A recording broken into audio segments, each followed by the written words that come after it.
lain. Jadi kami guru lain. PA-nya adalah atau Aceh. Boh Gunung, boh Agam.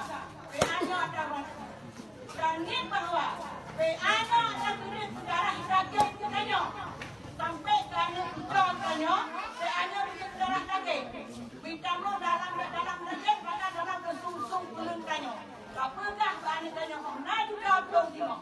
Oh dari yang tak, kalau dari tujuan dari lom, PA-nya tak tengok. Yaklah perjuangan bangsa Aceh bukan bangsa Tegam, bangsa Aceh boleh bertumpah darah. Ayah-ayah katanya di roh. Perjuangan Aceh Merdeka, perjuangan GAM, perjuangan PA-nya bukan kemarin, tapi sudah berpuluh tahun. Tapi nyolah baru dibintanya sabah bendera, sabah partai Aceh.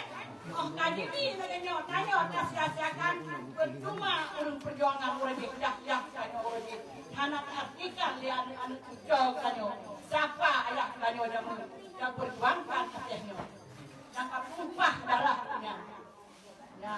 Ilong ada buah ku yang bahagia dan hubun luar biasa. Bendera di rumah bendera bintang bulan. Saksi masyarakat kampung Kuning dikepung dia awak rong dan awak pribadi.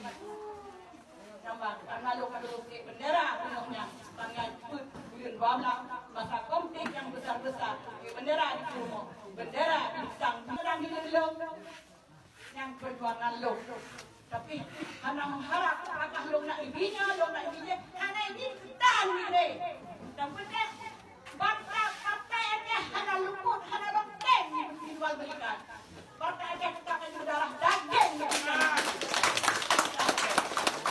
Buka ada bicara tu, masalah teman-teman. Buka, tetap partai Aceh. Dan dia siapkan perjuangan runcikannya.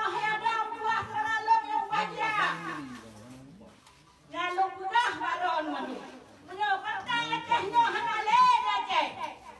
Yang tak berharap Acehnya akan terjadi apa? Yang kecil.